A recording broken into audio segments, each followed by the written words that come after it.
Good morning, students. In the previous video, we have read this line. Crofter at Ramesh Ironwork and had worked on the land. कि जिसके यहाँ वो रुका था, जिस आदमी के यहाँ, वो रमेश आयरन वर्क में, रमेश एक गाँव का नाम है, उसमें एक किसान था और उसके ज़मीन जो थी वहाँ पर काम किया करता था. Now that he was no longer able to do day labor, और अब जो है वो जो डे लेबर है, जो मजदूरी का काम है, उसे करने के वो योग्य नहीं है, यानी वो बूढ़ा हो चुका है. It was his cow which supported him. अब उसकी गाय ही है जो उसका सहारा है. Yes, that बोसी. बोसी यहाँ पर गाय के लिए यूज हुआ है. Was extra ordinary. ये जो गाय है ये एक्स्ट्रा ऑर्डिनरी है. And she could give milk for the creamery every day. And last month he had received all of 30 kroner in payment. और वो हर दिन क्रीमरी के लिए दूध देती थी, और जो लास्ट मंथ पिछले महीने जो है उसको 30 kroner प्राप्त हुए पेमेंट में, दूध के बदले में. The stranger must have seemed incredulous. जब उसने ये बात उस अजनबी को बताई तो वो इनक्रेडुलस दिखा. वो ऐसा लगा जैसे उसकी बात पर विश्वास ही नहीं हुआ. For the old man goat up. और फिर वो आदमी जो है खड़ा हुआ कि भैया तो विश्वास नहीं कर रहा है, और went to the window. और वो कहाँ गया? खिड़की तक गया. took down a leather pouch. उसने वहाँ से एक लेदर पाउच उतारा. which hung on a nail in the very window frame. उसी खिड़की के फ्रेम पर, चौखट पर एक नेल, एक जो थी कील लगी हुई थी, उस पर वो टंगा हुआ था, और उसने वो पाउच उतारा. And picked out 3 wrinkled 10 kroner bills. और 3 मुड़े तुड़े 10 kroner के 10-10 kroner के नोट उससे निकाले पाउच से बाहर. These he held up before the eyes of his guest. और अपने मेहमान की आंखों के सामने उसने उनको ऊपर किया कि ये देखो, ये रे 3 मेरे पास 30 kroner हैं. Nodding knowingly, and then stuffed them back into the pouch. और फिर जानबूझकर उसने गर्दन हिलाई कि देखो है ना ये मेरे पास, और फिर उनको वापस स्टफ ठूस देना, फिर से पाउच के अंदर ठूस दिया. The next day both man goat up in good season. और अगले दिन दोनों के दोनों जो हैं सुबह जल्दी उठे. गुड सीजन, सुबह जल्दी उठना. The crofter was in hurry to milk his cow. Crofter तो अपनी गाय का दूध निकालने की जल्दी में था. And the other man probably thought he should not stay in bed when the head of the house had Gotan up. और शायद दूसरा आदमी ने सोचा होगा कि उसको बिस्तर पर नहीं लेटना चाहिए, जबकि घर का जो मुखिया है वो ही खड़ा हो चुका है, वो ही जाग चुका है.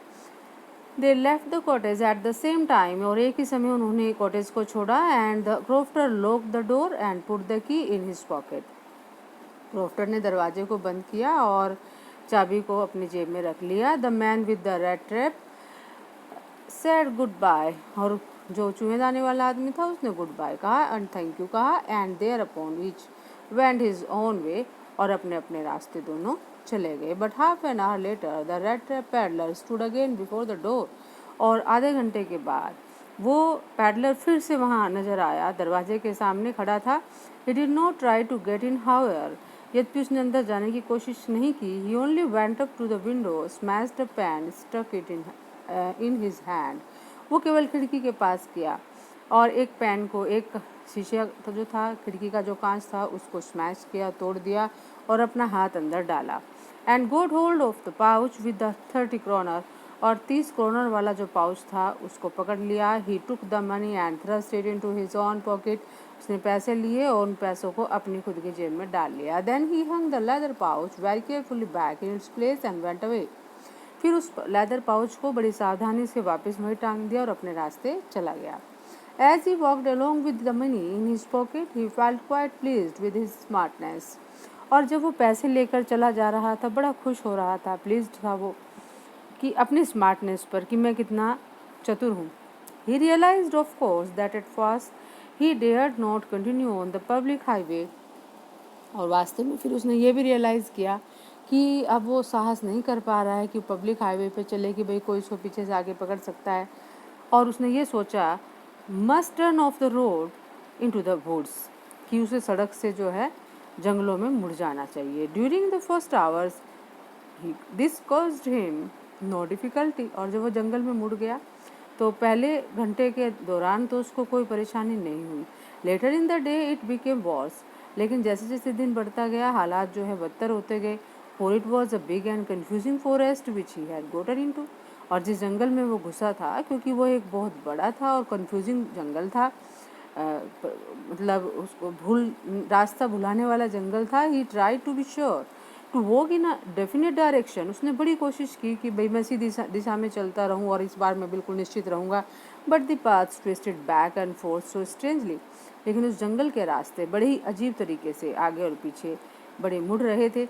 And he walked and walked without coming to the end of the wood and finally he realize that he had only been walking around the same part of the forest.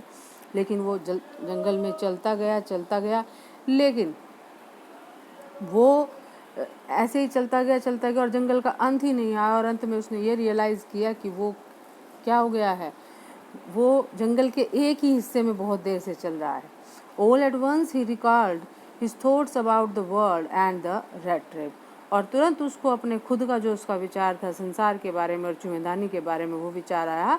And now his on turn had come. और उसको समझ में आ गया कि अब उसकी खुद की बारी आई है चूहेदानी में फंसने की। He had let himself be fooled by a bait and had been caught. कि एक चारा उसको दिखाई दिया और उस चारे के लालच में उसने अपने आप को पागल बनाया और वो अब उसमें फंस गया है चूहेदानी में। The whole forest and its trunks, branches, its thickets and fallen logs closed in upon him like an impenetrable prison from which he could never escape. अब उसको ऐसा लग रहा था कि ये पूरा जंगल, इसकी जो ट्रंक्स हैं, पेड़ों के जो तने हैं, ब्रांचेस, टहनियाँ हैं, थिकेट्स, जो ये घनापन है पेड़ों का, गिरे हुए जो लॉग्स हैं, गिरे हुए जो पेड़ों के तने हैं, वो सारी चीज़ों ने मिलके क्लोज इन अपॉन हिम, उसको ऊपर उसको बंद कर लिया है एक, और उसके लिए ऐसा एक जेल बना दी है, इम्पेनिट्रेबल, अभेद, जिसको हम भेद नहीं सकते, जिससे बाहर ही नहीं निकल सकते कभी भी। वो जिस जेल से बाहर नहीं निकल सकता, सारी चीज़ों ने मिला के उसके लिए एक ऐसी जेल बना दी है। इट वॉज लेट इन दिसंबर। अब ये जो बात है दिसंबर के लास्ट की बात है। Darkness was already descending over the forest. जंगल में पहले से ही अंधेरा छा चुका था। And this increase the danger and increase also his gloom and despair. और इससे खतरा भी बढ़ गया और उसकी जो उदासी थी, जो निराशा थी, वो भी अधिक बढ़ने लगी। Finally he saw no way out and he sank down on the ground tired to death. अब उसने जो है, उसे आखिर में कोई रास्ता नहीं दिखा और उसने क्या किया, वो ज़मीन पर लेट गया और बुरी तरह से थकान के मारे वो मरा जा रहा था, बहुत थका हुआ था। Thinking that his last moment had come. और वो सोच रहा था कि उसका आखिरी समय आ गया है। But just as he laid his head on the ground he heard a sound, a hard regular thumping. जैसे ही उसने अपना सिर ज़मीन पर रखा, देखो जब हम ज़मीन पर सिर रखते हैं या कान लगाते हैं तो बहुत दूर तक की भी आवाज़ हम सुन सकते हैं ज़मीन में, जो एक कंपन होता है उसके थ्रू से, कुछ वेव्स जो चलती हैं। तो उसको एक बहुत ज़ोर से लगातार थम्पिंग की, कुछ चोट मारने की जो है आवाज़ें आ रही थी। There was no doubt as to what that was. और वो किस तरह की आवाज़ थी उसमें कोई संदेह ही नहीं था। ही रेज्ड हिमसेल्फ, वो खड़ा हुआ। Those are the hammer strokes. Hammer क्या होता है? हथौड़ा। फ्रॉम एन आयरन मिल, वो एक आयरन मिल से हथौड़े की आवाज़ आ रही थी। He thought there must be people nearby. वो ये सोच रहा था कि यहीं कहीं आसपास जरूर लोग होने चाहिए। ही समन्ड ऑल हिज स्ट्रेंथ, उसने अपनी पूरी शक्ति को इकट्ठा किया। गोट अप एंड स्टेगर्ड, खड़ा हो गया और स्टेगर्ड, लड़खड़ाते हुए, थका हारा वो चलने लगा। In the direction of the sound, जो आवाज़ आ रही थी उसी आवाज़ की दिशा में। The Ramsjo iron works which are now closed down were not so long ago a large plant. जो रेमेस्डो आयरन वर्क है, जो रेमेस्डो लोहे की जो मिल है, उसमें जो अब वो बंद पड़ी है, लेकिन ज़्यादा समय नहीं हुआ है। वो एक बहुत बड़ा प्लांट हुआ करता था विद स्मेल्टर रोलिंग मिल, और उसमें लोहा पिघलाया जाता था, उसको जो है रोल किया जाता था। फोर्ज भट्टियाँ वहाँ पर होती थी। In the summer time long lines of heavy loaded barges, और गर्मियों में जो है लंबी लंबी लाइनें, भारी भारी जो है बार्जेस की पतली नौकाएं होती हैं जो नदी में चलती हैं, जो सामान को लेके चलती हैं, भारी बोझ से लदी हुई नौकाएं होती थी। एंड स्कोस, स्को होती है जो नीचे से, जिन बोट की बॉटम जो है फ्लैट होती है, स्लाइड डाउन द कैनल। अब बाजीज और स्कोस जो है वो सामान ढोने के लिए कैनाल में चलती थी। एक वहाँ पर नहर थी, नहर से सामान को ले जाया जाता था, which led to a large inland lake. और वो नहर कहाँ तक जाती थी? एक बहुत बड़ी भूमिगत जो झील थी उसमें जाती थी। And in the winter time the roads near the mill were black from all coal dust which shifted down from the big charcoal क्रैट्स।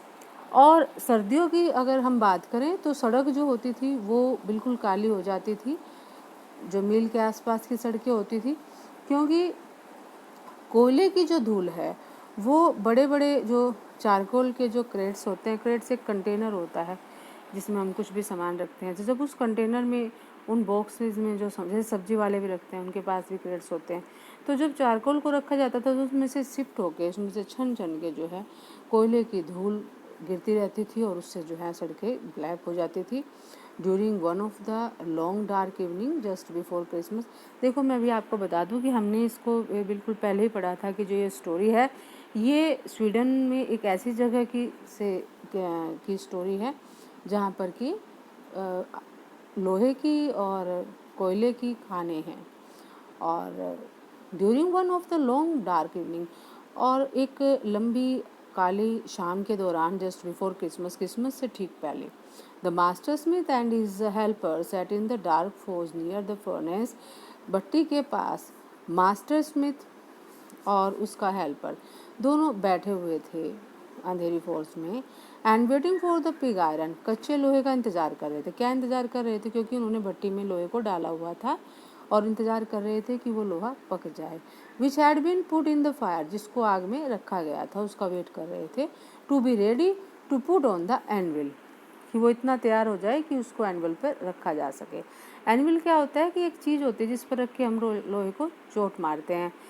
लोहार के पास भी होता है, और जैसे हमने कई बार मोची के पास जो जो जूते हम ठीक कराने जाते हैं ना, उनके पास लोहे का एक रखा होता है, उसके पास शूज़ को वो ऊपर पहले शूज़ को रखते हैं, फिर कील वगैरह उसके अंदर जूते के अंदर चोट मार के ठोक सकते हैं, उसको भी एनविल बोलते हैं, जो वो लोहे का रख कहते हैं। ऐसे ही लोहे के ऊपर चोट मारने के लिए भी एनविल रखा होता है लोहार के पास, उसी के ऊपर रख के किसी चीज़ को वो फ्लैट करता है, पहले लोहे को गर्म करता है। तो उस पर रखने के लिए लोहा प्रॉपर गर्म होना चाहिए, लाल होना चाहिए, उसी चीज़ का वो इंतज़ार कर रहे थे। Every now and then one of them got up to stir the glowing, और बीच बीच में हर उनमें से कोई सा खड़ा होता था और उस चमकते हुए ग्लोइंग मास, उस चमकते हुए जो टुकड़ा है उसको हिलाता था with a long iron bar, एक लंबी लोहे की छड़ी के साथ। Returning in a few moment dripping with perspiration, और क्योंकि बिल्कुल भट्टी के पास वो जाते थे तो कुछ ही सेकंडों में, कुछ ही क्षणों में जब वो उसको पलट के आते थे पसीने से भीगे हुए वापस लौटते थे, दो एज वॉज द कस्टम, क्योंकि वहाँ पर रिवाज था। क्या? जो उनके कपड़े जो थे ना, कपड़ों के बारे में बताया जा रहा है कि वो nothing but a long shirt and a pair of wooden shoes, कि जो ब्लैक स्मिथ होते थे वो क्या पहनते थे, उन्होंने भी बिल्कुल जो उस भट्टी के अंदर ब्लैक स्मिथ थे उन्होंने भी वैसी ही ड्रेस पहनी हुई थी, एक लंबी सी शर्ट और लकड़ी के शूज़, और कुछ नहीं पहना था। All the time there were many sounds to be heard in the forge, और पूरे समय भट्टी में बहुत सारी आवाज़ें जो है आती रहती थी, जैसे the big bellows groaned and the burning coal cracked. Bellows होता है जैसे किसी चीज़ को हम बीच में रख के जब दोनों चीज़ों को आपस में मिलाते हैं, जैसे हम नींबू निचोड़ते हैं तो नींबू निचोड़ते हैं, या जैसे अखरोट तोड़ने वाली जैसे कोई चीज़ होती है कि दोनों चीज़ों को हम पास लाते हैं कैंची की तरह से, दो उसके हैंडल होते हैं, उन हैंडल को जब पास लाते हैं तो बीच में रखी हुई जो चीज़ है वो टूट जाती है। बिल्कुल वैसे ही कोयले को तोड़ने के लिए बीच में उसको कोयले को रखा जाता है बेलों के, और बेलों को आपस में मिला दिया जाता है, वो जो चमकता हुआ जो कोयला है वो क्रैक हो जाता है, वो टूट जाता है। The fire boy shovel charcoal into the maw of the furnace, भट्टी का जो मुंह है उसमें जो आग जलाने वाला जो लड़का है वो चारकोल को डालता है। शोवल का मतलब क्या होता है? शॉवल तो वैसे हमें पता है कि जैसे कूड़ा उठाने के लिए बड़े बड़े होते हैं, या फिर मिट्टी खोदने के लिए भी एक तरह से जो औजार यूज किया जाता है उसको बोला जाता है। एक लंबा सा हैंडल होता है और आगे जो है थोड़ा सा शार्प एक चौड़ा सा लगा होता है। तो उसके साथ, जिससे आपने देखा भी होगा कि हमने किसी पिक्चर वगैरह में भी देखा है कि उसके साथ कोयला उठाया जाता है, तो उसके साथ कोयला उठा के वो उसको उसमें डालता है, शोवल्ड करता है, यानी कोयला उसके साथ उसके अंदर डालता है into the maw of the furnace, भट्टी के मुंह में, with a great deal of clatter, काफ़ी सारी आवाज़ के साथ। आउटसाइड रोड द वाटरफॉल, और बाहर से जो है एक झरना है उसकी आवाज़ आ रही है।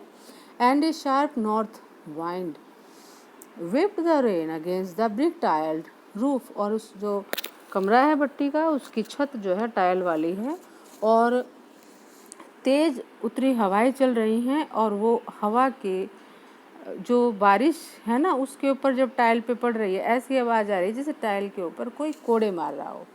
whipped क्या होता है? कोड़े मारना। बारिश इतनी तेज लग रही है टाइल के ऊपर। It was probably on account of all this noise that the blacksmith did not notice that a man had open the gate. शायद इसी सारी आवाज़ की वजह से ब्लैकस्मिथ ने ध्यान नहीं दिया कि किसी आदमी ने गेट खोला है, एंड एंटर्ड द फोर्ज, और भट्टी में प्रवेश किया है, until he stood closer to the furnace, जब तक कि वो बिल्कुल भट्टी के पास नहीं आ गया।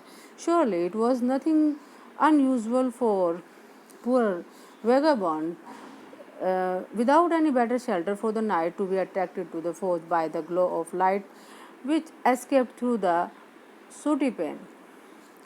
और क्योंकि क्या था, कुछ भी इसमें अनयूजुअल नहीं था कि एक बेचारे गरीब घुमक्कड़ इंसान के लिए जब उसको रात को ठहरने के लिए कोई अच्छा शेल्टर नहीं मिल रहा था, तो वो भट्टी के जो गंदे पैन थे, गंदे जो कांच शीशे उसके खिड़कियों के जो कांच थे, उनमें से जो छन के थोड़ी बहुत रोशनी आ रही थी उसकी ओर वो अट्रैक्ट हुआ अपनी रात को गुजारने के लिए। And to come in to warm themselves in front of the fire, और अपने आप को आग के सामने गर्म करने के लिए वो अट्रैक्ट हुआ। The black Smith glanced only casually and indifferently at the intruder. Intruder होता है जो अंदर घुसाता है घुसपैठ या बिना इजाज़त के, और ब्लैक स्मिथ ने उसको ऐसे ही देखा, इनडिफरेंटली, यानी उसको कोई भाव नहीं दिया, कोई वेलकम नहीं किया उसका। And he looked the way people of his type usually did. वो बिल्कुल ऐसा ही लग रहा था जैसे इस तरह के लोग लगते हैं जो वैगाबॉन्ड है। तो कोई अच्छा सा इंसान दिखे तो आदमी पूछे भी भाई आप कैसे आए, लेकिन बेचारा ऐसे ही जैसे गरीब लोग दिखते हैं। विद ए लॉन्ग बियर्ड, उसकी लंबी दाढ़ी, डर्टी और रेग्ड, गंदे से कपड़े उसके फटे पुराने, and with a bunch of rat traps, और रैट ट्रैप्स का एक गुच्छा डैंगलिंग ऑन हिज चेस्ट, उसकी छाती पर लटक रहा था। He asked permission to stay and the master blacksmith nodded a haughty consent without honoring him with a single word। उसने परमिशन मांगी वहाँ रुकने के लिए, लेकिन जो ब्लैकस्मिथ था, मास्टर ब्लैकस्मिथ था, उसने केवल गर्दन हिलाई। नोडेड, गर्दन हिलाना। अ होटी कॉन्सेंट, कॉन्सेंट सहमति देना, और होटी बड़े घमंड से उसने उसको सहमति दी बिना कुछ बोले। विदाउट ऑनरिंग हिम, बिना उसको सम्मान दिए। विद अ सिंगल वर्ड, एक उसके सम्मान में एक शब्द भी उसने नहीं कहा। The tramp did not say anything either, यद्यपि उस बेचारे घुमक्कड़ ने भी कुछ नहीं कहा। He had not come there to talk but only to warm himself and sleep, क्योंकि वो कोई बातें करने थोड़ी आया था, नहीं वो बोलता मत बोले, वो तो केवल अपने आप को गर्म करने और सोने के लिए वहाँ पर आया था। In those days the Ramsjo iron mill was owned by a very prominent iron master। उन दिनों जो रेमेज आयरन मिल थी उसको वो एक बहुत ही जाने माने लोहार द्वारा, लोहार जो है उसका मालिक था। And whose greatest ambition was to ship out good iron to the market. Ship out मैंने निर्यात करना, भेजना। उसका जो सबसे बड़ा जो उसका उद्देश्य था, एम्बिशन था, वो यही था कि वो अच्छे से अच्छी किस्म का लोहा जो है मार्केट में उतारे। He watched both night and day to see that the work was done as well as possible। और वो रात और दिन पूरा अपनी निगरानी रखता था कि काम इतने अच्छे तरीके से चल रहा है या नहीं, जितने अच्छे तरीके से संभव है। And at this very moment he came into the forge on one of his Knightley round of inspection. और इस समय भी वो भट्टी में जो आया है अपने रात के एक राउंड पर आया है इंस्पेक्शन के। That's it for today, students, and we will continue our lesson in the next video. Goodbye.